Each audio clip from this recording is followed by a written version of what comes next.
안녕하십니까. 원래 안방에서 해야 되는데 안방에서 와이프 자고 있어갖고 지금 가정부라고 해야 되나? 아침에 오시는 분 계세요. 청소해주고 빨래해주고 밥 해주고. 그래서 생활 소음이 조금 날 겁니다. 어제 카톡이 너무 많이 와갖고 제가 인간관계가 그렇게 좋지 않습니다. 친구들한테 카톡이 오는 게 아니고 손님들 예약 문자, 예약 카톡 엄청 옵니다. 물론 안 오는 시간대도 있어요. 지금 안 오잖아요. 안 오길 바라겠습니다. 지금 장사는 시작됐거든요. 9시에 장사 시작돼요. 오늘도 일요일이라서 카톡이 아침부터 올 수도 있는데 안 올 수도 있어. 안 오길 바라겠습니다. 영상 찍는 동안에 안 오면 어제처럼 급하게 안 끊어도 된다. 오늘은 좀 천천히 이야기해 보겠습니다. 일단은 이거는 어제 댓글을 제가 다 봤어요. 답변을 좀 드려야 될 거를 좀 정리한 거고, 어제 충고에 대해서 조금 더 말씀드리면, 자, 1번 언어 어제 얘기 엄청 했지 않습니까? 언어. 근데 이게 진짜 기본이에요. 기본 베이직 필수 필수야 이거. 근데 자꾸 사람들이 귀찮으니까 안 하려 그래. 나 진짜 이해가 안 돼. 언어 없이 대단한 거 뭐 있는 줄 알아. 그런 게 어디 있습니까? 미국 가면 영어 잘해야 되고, 예? 스페인 가면 스페인어 잘해야 되고, 물론 유럽 사람들은 영어 잘하지만 베트남은 영어도 잘 못해요.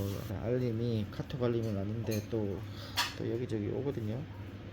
제가 받는 예약 경로는 왓츠앱이라고 있어요. 왓츠앱 외국인들 많이 쓰고, 그다음에 인스타도 외국인 많이 쓰고, 한국인 분들은 카카오톡 채널 이렇게 네 군데 있고, 또 이메일까지 옵니다. 제가 밖에서 놀고 있지만 근데 이것도 짬밥이 돼갖고 빨리빨리 처리는 할 수 있어요. 그래서 전 세계 어딜 가도 예약 관리는 제가 하고 있는데, 어디 가서도 할 수 있는 일이니까. 그리고 뭐 딴 일 하면서도 할 수 있어요. 뭐 예를 들어서 골프 치다가도 할 수 있어.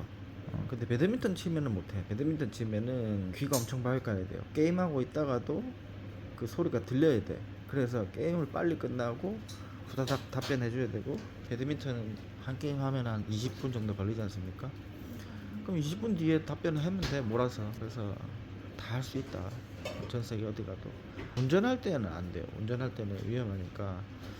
제가 혼자서 운전하는 일이 없어요. 그러면 이제 와이프한테 핸드폰을 주지요. 핸드폰에다가 클립보드에 다 만들어 놔서 질문이 다 똑같아요. 그래서 쉽게 답변할 수 있습니다. 네, 오늘은 문자가 안 오길 바라고. 그리고 제가 뭐 한국 간다고 해서 일단 이사는 하겠죠. 근데 장사는 계속 합니다. 온라인으로 할 수도 있는 거에 많기 때문에 저 와이프랑 저 가게 안 갑니다. 가게는 이제 믿을 만한 매니저가 있고, 리셉션도 뭐 2명 정도 있고 잘 돌아갑니다. 저희 없어도. 그러니까 저희가 밖에서 할 수 있는 일만 잘하면 돼요. 손님 접대, 손님 관리는 현장에서 현장 직원들이 잘 합니다. 저희는 밖에서, 저는 예약 관리 위주로 하고 있고, 와이프는 이제 CCTV 보면서 현장 관리하고 있고, 가게에 필요한 물건들 있지 않습니까? 그런 거 주문하고, 그거 다 현장에서 할 필요는 없잖아요. 집 밖에서도 온라인으로 해도 되고, 전화로 해도 되고, 뭐 다 되는 거니까. 네, 하여튼 돈 버는 일에 대해서는 뭐 걱정 안 하셔도 됩니다. 자, 언어 얘기. 이거는 나 이제 100번 얘기해야 된다. 진짜 왜 못 알아듣지? 이게 제일 중요한 얘기인데? 이거 제일 중요한 얘기예요. 이거 자꾸 넘어가려고 하지 마. 그럼 다른 채널 가세요. 그래서 뭐 노래방이나 하고 짝퉁이나 팔고 쉽게 살려고 하는 사람들, 여자나 밝히고 그런 채널 가세요. 그런 사람들은 언어 안 배우잖아. 달라요. 그러니까 그 사람들이 틀리다, 맞다가 아니고 제가 맞다, 제가 틀리다, 이게 아니에요. 사는 방식이 달라요. 근데 저는 보여줬지 않습니까? 19년에 거지가 와갖고 2025년 지금 살만해요. 군대 생활 23년 하고 나왔지만 동기들하고 비교해보면 제가 훨씬 낫습니다. 몇 배 낫습니다. 경제적으로도 그렇지만 일단은 은퇴했지 않습니까? 놀잖아요. 노는데도 경제적으로 괜찮아. 이런 삶이 어디 있습니까? 다 원래 한국에 있으면 다 노동자 돼야 돼. 삼성에서 일하든 알바를 하든 같은 시간에 일하지만 삼성에 들어가는 사람은 월급 많이 받는 거고, 편의점에서 알바하는 사람도 월급 작게 받는 거고, 그 차이일 뿐이에요. 물론 한국에서 사업하는 분은 안 바쁩니까? 바빠요. 저도 한국에 지인 몇 분 계시기 때문에 직장생활 하시는 분들, 사업하시는 분들 많이 알고 있기 때문에 얘기 들어보면 쉬운 게 하나도 없어. 근데 솔직히 저 부러워합니다. 많이 부러워하세요. 맨날 놀잖아. 맨날 노는 것처럼 보이잖아. 집에서 띵가띵가 놀아. 지금도 집에서 띵가띵가 놀잖아요. 빚도 없어. 먹고 살만해. 가게도 잘 돌아가. 맨날 부러워한다고. 와이프 이쁘다. 왜 부러워하냐고. 이렇게 강조하고 있잖아요. 이거 안 되면 안 된다고. 이게 됐기 때문에 이게 되는 거라고. 근데 이거 안 되고도 되는 사람이 있지만 그런 희망을 갖지 마세요. 그거는 극소수입니다. 그래서 이게 제일 중요한데 이걸 듣기 싫어해. 공부하기 싫거든. 귀찮거든. 장사 얘기해 드릴까요? 장사 쉽습니다. 진짜 쉽습니다. 저 지금도 저보고 장사 하라 하면 지금도 바로 하나 할 수 있어요. 식당 쉬워요. 그냥 하면 돼. 위치만 잡아주고 홍보만 해주고 요리사 고용만 하면 돼. 얼마나 쉬워. 돈만 주면 돼. 망할 확률이 있기 때문에 안 하는 거고, 지금 하고 있는 게 잘 되고 있기 때문에 안 하는 거고, 또 이걸 만약에 한다고 하면 또 신경이 많이 쓰이니까, 또 스트레스 받으니까 안 하는 거고, 아무리 생각해도 진짜 쉽게 생각해도, 근데 몇 번 생각해도 장사 너무 쉬워요. 진짜 돈만 있으면 다 돼. 근데 이거 자꾸 쉬우니까 다 이렇게 하는 거야. 근데 이렇게 해서 성공하는 사람 있긴 있어요. 근데 안 되는 사람도 많아. 실패도 되게 많아요. 빌빌대는 사람 진짜 많아. 맨날 단톡방에 광고해. 그 광고 왜 합니까? 장사 안 되니까. 타겟이 일단 잘못됐고 위치도 잘못됐고, 제가 봤을 때는 잘못된 게 너무 많은데 제가 뭐 하려고 남의 장사에다가 지적질을 합니까? 제 돈 들어간 것도 하나도 없는데. 그냥 말 안 하는 거예요. 공부 어려워. 솔직히 어려워. 공부 어렵습니다. 근데 리스크가 없어. 그냥 시간만 까먹는 거냐. 이 시간이 아깝다고? 빨리빨리 해서 망하든가. 근데 어느 장착한 다음에 장사하는 거랑은 제가 봤을 때는 확률 차이가 확실히 난다. 뭔 말인지 아시겠습니까? 자기가 언어를 배운 다음에 여러 베트남인들 인터뷰하고 언어 배우면서 똑똑한 친구들 많이 만나거든요. 저는 그게 진짜 재산이라고 생각해요. 솔직히 지금 가게도 제가 만든 게 아니에요. 그 똑똑한 친구가 만들어줬던 거야.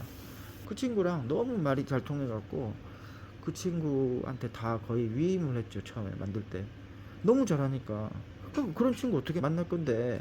언어 그럼 언어 없이 자기 장사 한번 해보세요. 쉬운가. 해외에서 언어 없이 장사하는 게 얼마나 어려운가 해보세요. 제가 옆에서 보니까 진짜 어렵게 장사 많이 해. 왜냐면 베트남 한마디도 못하거든. 한국어 매니저 써갖고 장사한다? 그런 사람들도 많이 봤는데, 한국어 매니저가 통역 똑바로 하는지 안 하는지는 알 수 있어야 되는 거 아닙니까? 통역 똑바로 못해요. 못하는 사람 많아. 한국어 잘하는 척. 그리고 베트남인들 특징이 잘하는 척 많이 합니다. 진짜 개판인데 잘하는 척 하는 그런 성향이 있어요. 그래서 저는 믿음이 안 가. 베트남 사람들이 뭐 잘한다고 하면은 일단 믿음이 안 가. 그 정도야. 대충이야. 진짜 대충이고 개판이고 꼼꼼하지 않고 치밀하지 않고. 그래서 항상 저는 의심합니다. 제가 의심병이 많아갖고 어제 이후로 언어 얘기만 계속하고 있는데 진짜 이게 51% 이상입니다. 진짜 이게 제일 중요해요. 공부 어렵습니다. 솔직히 귀찮고 어렵고. 그래서 메리트가 있어요. 남들 안 하니까 공부 메리트가 있는 겁니다. 공부하세요. 지겨워. 이겨내야지. 그러면 해외 살면 뭐 다 공짜로 될 줄 알았습니까? 아무나 여기 오면 다 성공할 줄 알아요? 여기서 10년 살아도 빌빌 싸는 사람 있고 5년 살아도 빌빌 싸는 사람 천지예요. 한국인들 동호회 가입해서 이렇게 보니까 오래 살아도 자리 못 잡고 빌빌 싸는 사람들 천지입니다. 전부 다 그런 사람들 특징은 언어를 할 줄 모릅니다. 맨날 한국인끼리 어울리고 한국인들끼리 어떻게든 언어 안 되는 사람들끼리 모여갖고 으쌰으쌰해서 동업한다고 맨날 이래. 맨날 이러다가 깨지고 맨날 모였다가 깨지고 자기들끼리 무시하고 싸우고 서열 나누고 그렇습니다. 그래서 언어를 배우면 이런 한국인들과 어울리지 않아도 됩니다. 어울릴 필요 없어. 언어가 장착이 되면은 한국인 만날 수 있지. 한국인 진짜 똑똑하고 성실하고 좋은 사람 만나서 같이 하면 돼요. 저도 이런 제안을 되게 많이 받았었어. 한국인들 저한테 많이 찾아옵니다. 다낭에서 사업하고 계신 한국인 분들도 저 많이 찾아와요. 같이 하자고. 사장님이 이렇게 하는 거 보니까 잘하는 것 같다. 같이 했으면 좋겠다. 제안도 많이 받았습니다. 최근에 받은 제안은 짝퉁이었어. 짝퉁. 저 안 한다 그랬어. 이거 불법 아니냐. 좀 위험하다. 리스크가 있다. 저는 그렇게 판단해서 짝퉁 사장님들 한 몇 주 전까지만 해도 돈 엄청 벌었거든요. 지금 다 망했어. 짝퉁샵 언제 다시 열릴지 몰라요. 그러니까 이거는 뭐 솔직히 운인 것도 맞는데 저는 기본을 지키는 사람이라 그랬지 않습니까? 언어가 기본이고 노래방 여자 파는 거 여자 파리 이거 구속돼요. 이거 돈 많이 벌 수 있어. 짝퉁 이거 불법이잖아요. IP 지적 재산권 훔치는 거 좀 양심이 좀 그렇지 않습니까? 그러니까 저는 이런 거 되게 중요하다 생각해요.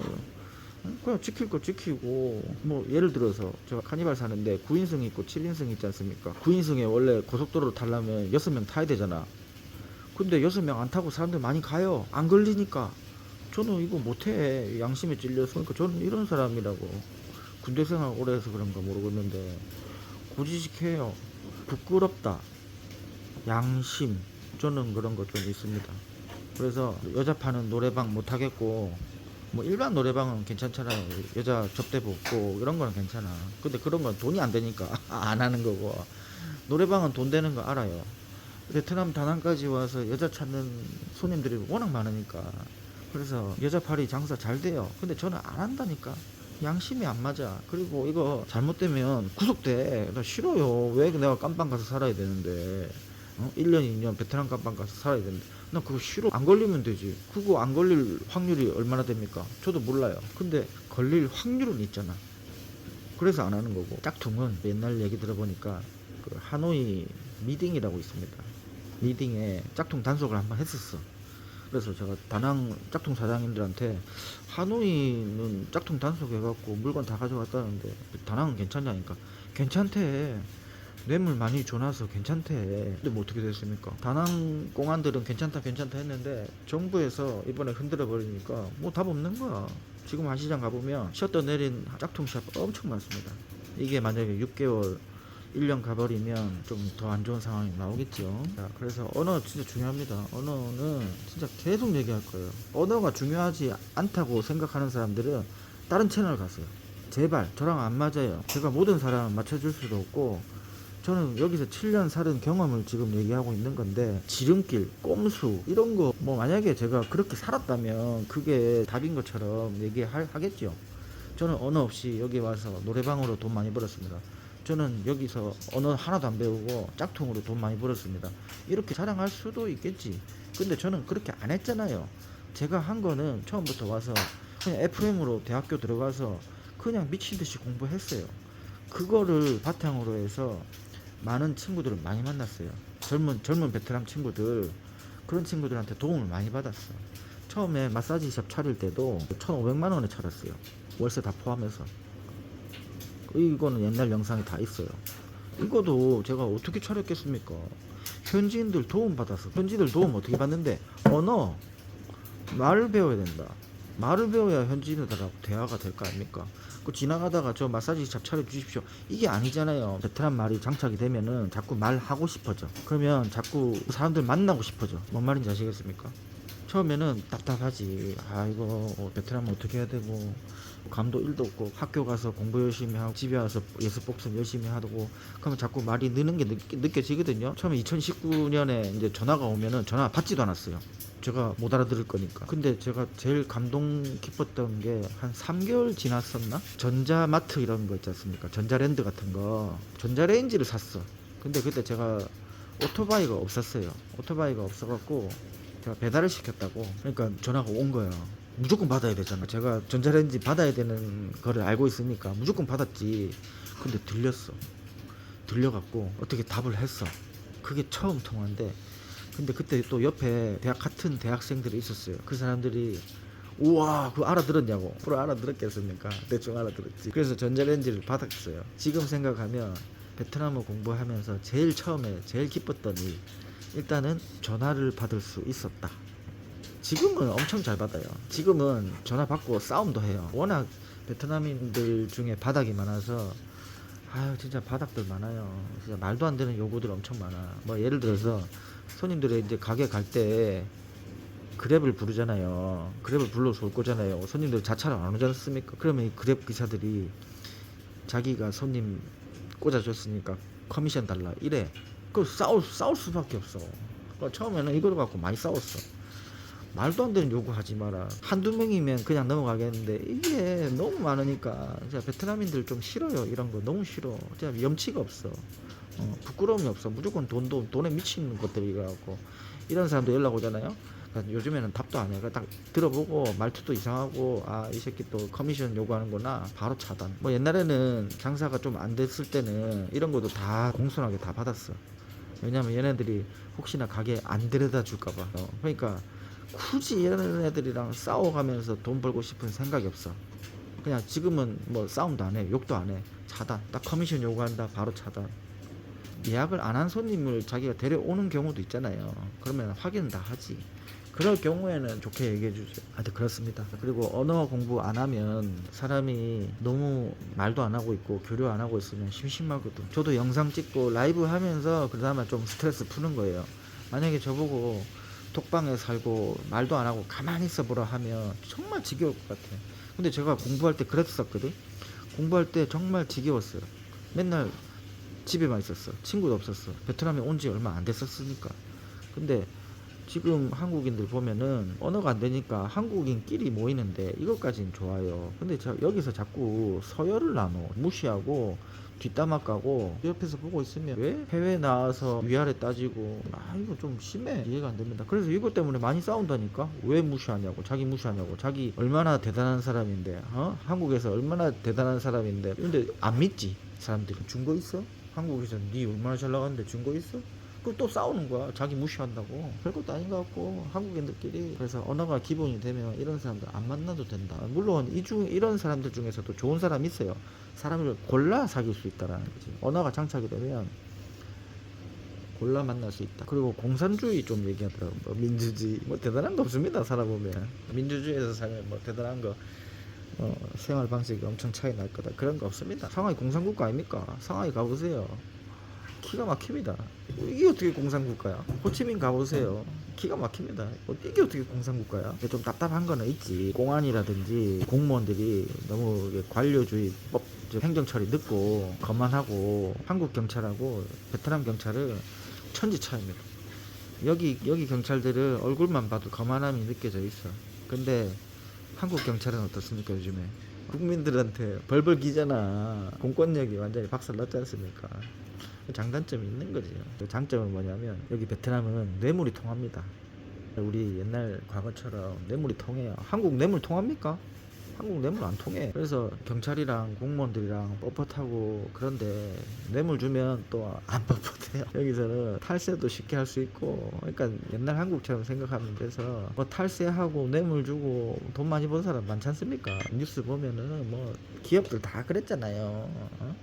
뒷돈 주고 정치인 뒷돈 주고 돈 많이 벌었잖아요. 아직은 베트남은 그렇기 때문에 기회가 많다. 이게 장점이 될 수도 있고 단점이 될 수도 있는데 이거는 뭐 한국도 겪었기 때문에 다 이해하실 거라고 믿습니다. 자, 이제는 제가 언어 얘기는 그만하고 질문 좀 있었거든요. 댓글에 응원하시는 분들 되게 많았습니다. 정말 감사합니다. 근데 그냥 단순하게 응원하시는 분들은 제가 다 이해했어요. 정말 감사하고 2019년부터 7년 동안 봐주신 거 감사하고 뭐 간간히 보셨지만 그래도 마지막이라고 하니까 봐주시는 것도 감사하고 좀 뿌듯합니다. 베트남 잘 되겠나 해서 겁나서 왔는데 사실은 겁나서 온 걸 잘했다고 생각해요. 제가 자신감이 많아서 베트남 왔었으면 겁을 안 냈을 건데 저는 겁을 많이 먹고 왔거든요. 돈도 없었고 빚도 많았고 군대 생활만 오래 해갖고 사회생활 경험도 없고 그래서 할 수 있는 게 공부밖에 없어서 공부를 좀 처절하게 했어요. 그거라도 좀 처절하게 하자. 네가 할 수 있는 게 뭐가 있냐 지금. 돈이 있냐? 응? 장사를 해봤냐? 아무것도 할 수 있는 게 없잖아요. 그래서 제가 할 수 있는 공부에 최선을 다했고 근데 그게 지나고 보니까 그게 전부 다 밑거름이 됐었다 이거지. 그래서 계속 말씀드리지 않습니까? 언어가 중요한데 언어 없이 뭐 외국에서 잘 사는 사람들 그런 사람들 있어요. 한번 그런 사람들을 추종하면 되잖아. 저는 그렇게 안 살아서 모르겠어요. 물론 저도 지금은 이제 좀 여유가 있기 때문에 나중에 제가 베트남에 다시 오든 태국에 가든 뭐 유럽을 가든 미국에 가든 어디 갈지 모르겠는데 제가 다시 해외에 가더라도 저는 언어 공부할 것 같은데 또 와이프가 있으니까 옛날에는 혼자 해서 공부만 됐었거든. 아무도 신경 안 쓰고 그냥 제 몸만 관리하면 됐었기 때문에 일단 가벼웠잖아요. 돈 쓰는 것도 작고 제가 돈이 없으면 안 먹으면 되고 안 쓰면 되고 했었는데 지금은 이제 와이프가 생겼기 때문에 이제 앞으로는 어떻게 될지 모르겠지만 머릿속으로는 베이스는 언어가 맞습니다. 댓글을 하나씩 읽어보겠습니다. 저도 세계 어느 나라 살아봤지만 한국이 최고입니다. 부인할 수 없는 팩트입니다. 하지만 대구로 오는 것은 절대로 아닙니다. 망한 도시 대구로 가는 거는 불구덩이에 뛰어드는 것. 제가 대구 탈출할 때 250만이었는데 지금은 대구 236만.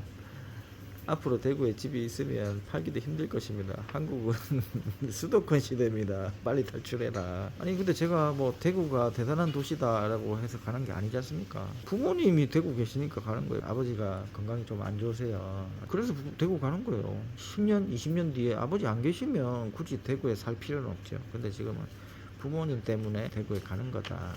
그리고 저 대구 가서 일 안 합니다. 일 안 할 겁니다. 놀 겁니다. 1년 미친 듯이 빡시게 놀 겁니다. 전국 싸돌아 다니는 게 목적입니다. 다음, 언제 한국으로 가시는지 궁금하다. 맨 땅에서 시작하셔서 어느 정도 자리 잡고 가시는 모습이 보기 너무 좋다. 꼭 한번 다낭에서 뵙고 싶었던 1인이었다. 1인이었습니다. 연락 주십시오. 언제든지. 꼭 뵈고 싶었다며 꼭 연락 주세요. 언제 가냐면 올해 말 예상하고 있습니다. 일단 차는 9월에 나와요. 차 받을 때 확 들어갈 수도 있고 일단 차 먼저 받고 나중에 들어갈 수도 있고 차 나오면 일단 발등에 불 떨어지는 거예요. 베트남은 은퇴 이민으로 비자가 안 나와 못 간다. 다낭도 살기 좋아 보이던데 성공적 이민 생활 마무리하는 거 축하한다. 비자 얘기 좀 할까요? 일단 이 비자가 있지 않습니까? 이 비자가 90일인가? 근데 왔다 갔다 하시면 안 되나? 여기서 뭐 장사하실 것도 아니고 은퇴 생활 하실 거면 이 비자 같은 걸로 왔다 갔다 하시면 되잖아요. 베트남 옆에 라오스 있습니다. 라오스 찍고 비자 클리어 하시는 분도 계시고 이 방법은 가이드들이 많이 쓰지. 여기 가이드들 다 불법이거든요. 베트남 정부에서 가이드 인정해 주지 않습니다.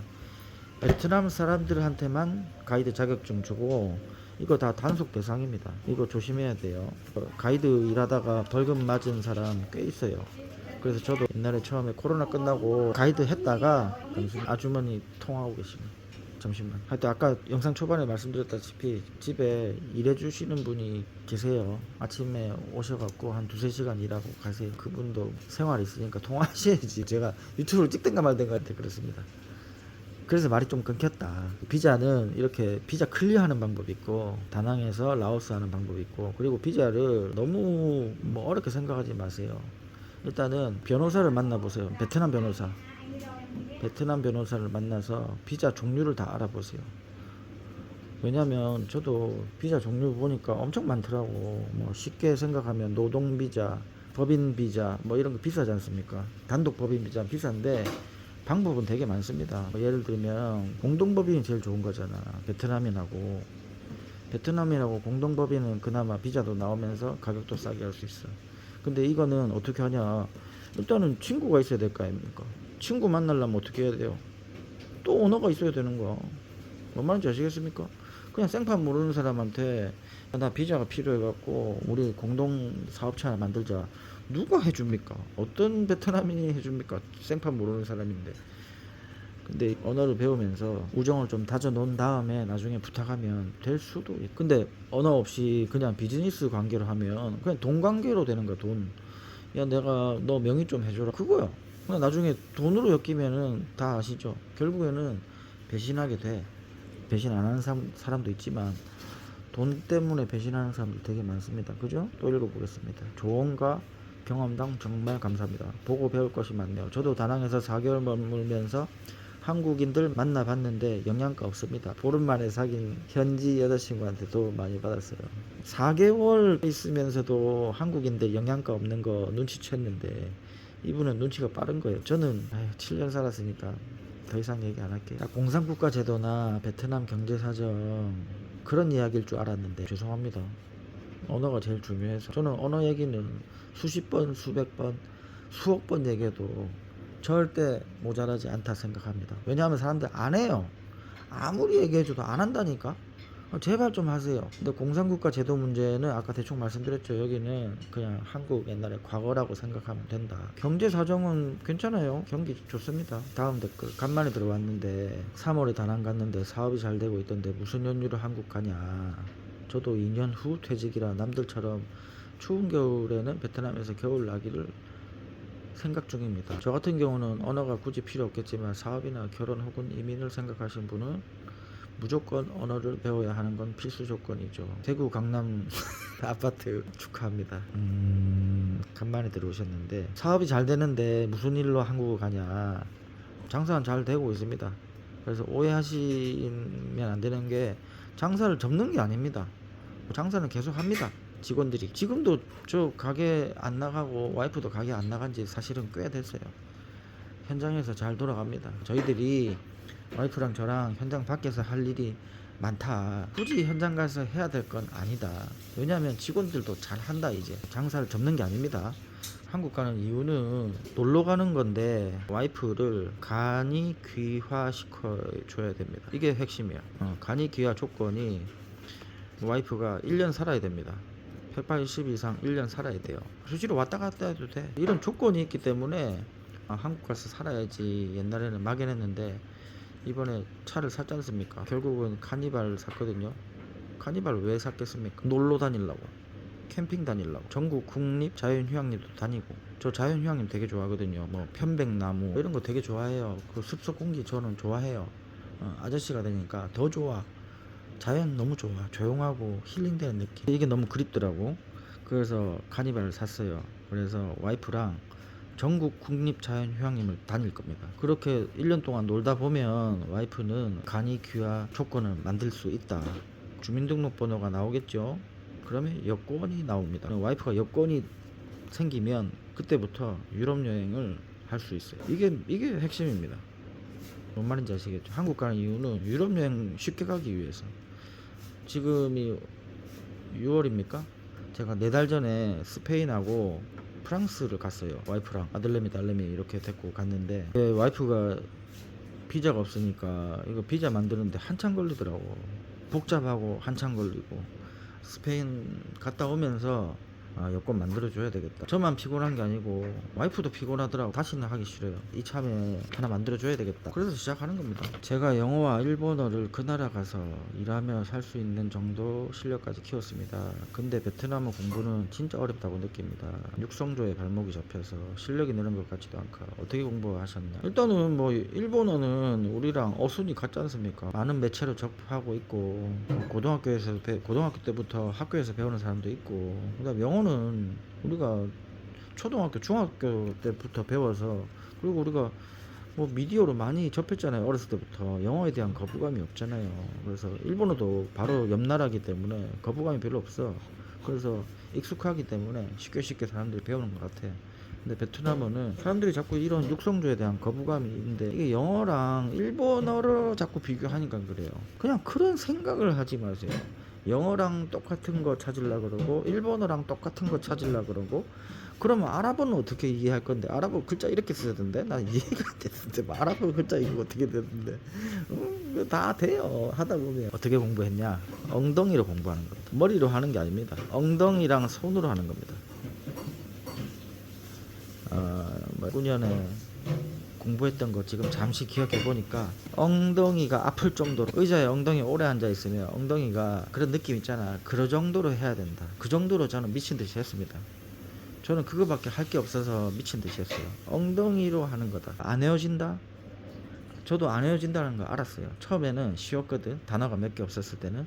근데 단어가 자꾸 생기잖아요. 그래서 제가 못 외운다는 걸 알았어. 그때부터는 손을 엄청 썼어요. 외워질 때까지 계속 적었어. 진짜 미친 듯이 적었어. 볼펜 몇 자루 작살내고 공책 몇 권 작살내고 계속 적었어요. 엉덩이 붙여갖고 엉덩이 아플 때는 서서 하고, 화장실에 앉아서 하고, 요리할 때서 하고, 누워서도 하고, 계속 해. 그게 답입니다. 근데 이걸 귀찮아 한다니까. 이게 답인데 이 인내 과정을 사람들이 힘들어하고 귀찮아하기 때문에 안 하는 겁니다. 공부할 시간에 술이나 한 잔 더 먹지, 공부할 시간에 운동이나 좀 더 하지. 쉽게 돈 벌려고 하는 사람들 너무 많더라고 보니까.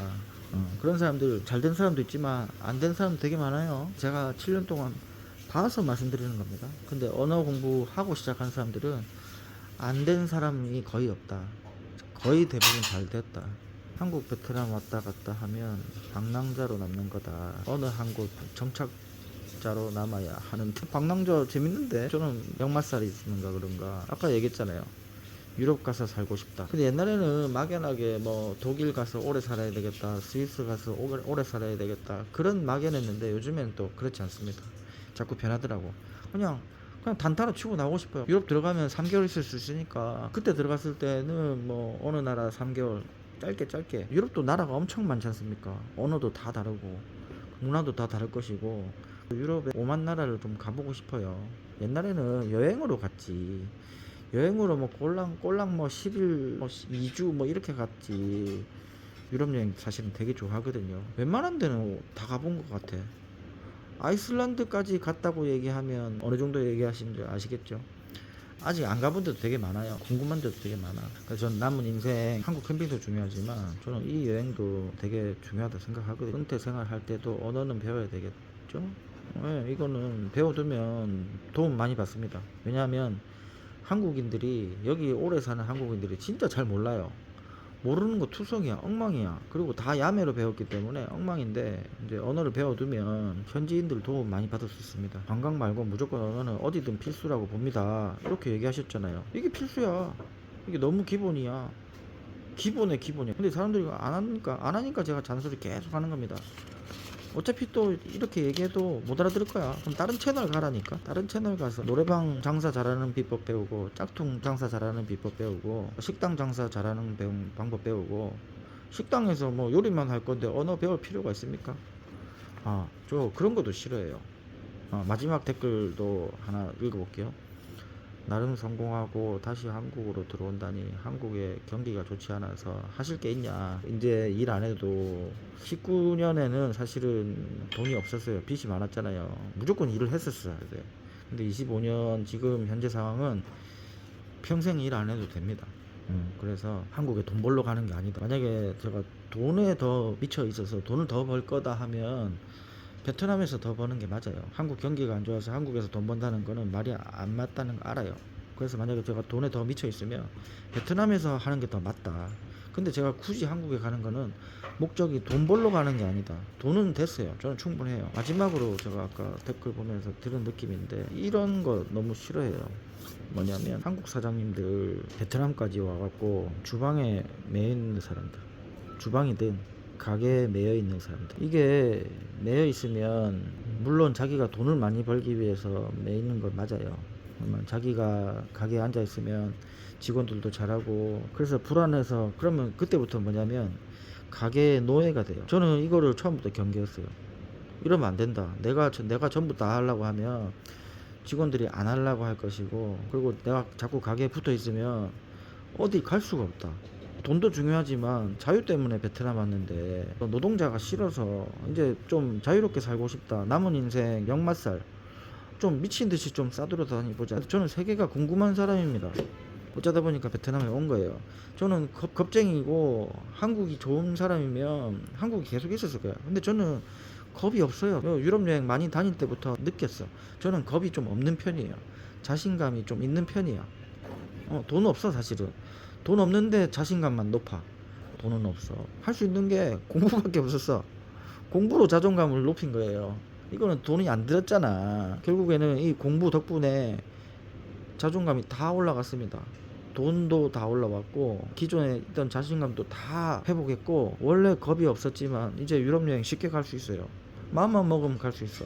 와이프가 비자가 없어서 못 가는 거지. 노예에서 이렇게 세계로 넘어가는데 저는 이거를 경계해요. 왜 해외까지 와서 가게 노예가 돼야 되냐. 아니면 물론 목적이 자기가 어느 정도 돈을 모을 때까지는 가게 노예가 되겠다라고 생각하면 되는데, 근데 그게 안 되는 경우가 많잖아요. 가게 폐업할 때까지 노예가 되는 경우가 있다고. 그런 경우를 제가 많이 봤어요. 가게가 폐업했을 때까지 노예가 됐다라는 거는 돈을 못 벌었다는 거야. 그러면 또 새로운 가게에 새로운 노예가 돼야 돼. 이거를 계속 반복해. 베트남까지 와서 어느 나라 가든, 필리핀에 가든, 베트남에 가든, 태국에 가든, 어딜 가든 이렇게 반복해야 돼. 자기 인생은 어디 갔습니까? 자기 인생을 자꾸 가게에다 갈아 넣어야 된다고. 저는 이게 싫었어요. 그래서 계속 경계를 했어. 이렇게 안 하려면 어떻게 해야 되는 것인가, 그런 고민을 많이 했다고. 지금도 저보고 뭐 식당 하자 뭐 하자 하는데 제가 가게에 매여 있을 것 같으면 싫어요. 돈이 궁하면 하겠다 이거지. 얘기하다 보니까 역사를 좀 말씀드리면 79년에 태어나서 한국에 계속 있다가 2019년에 베트남에 왔어요. 한국에 40년 살았죠. 베트남에 이제 만 6년 살았잖아. 어느덧 나이가, 제 인생 역사가 아직 많이 남았지만 80에 죽을 수도 있고 90에 죽을 수도 있지 않습니까? 근데 만약에 제가 80에 죽는다고 하면 사실은 얼마 안 남았어요. 34년 뒤면 죽어. 90에 죽는다고 하면 44년 뒤에 죽어. 이거 보면 봐봐요. 이게 슬픈 일이라고.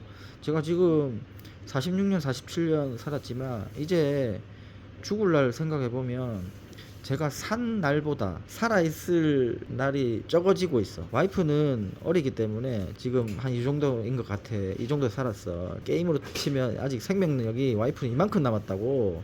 근데 저는 90에 죽는다고 치면 긍정적인 얘기 하지 마요. 뭐 신약이 개발해서 암 극복, 그거는 나중 얘기고 개발하고 나서 생각해도 되는 거고. 일단 저희 가족들 보고 친척들 보면 90이야.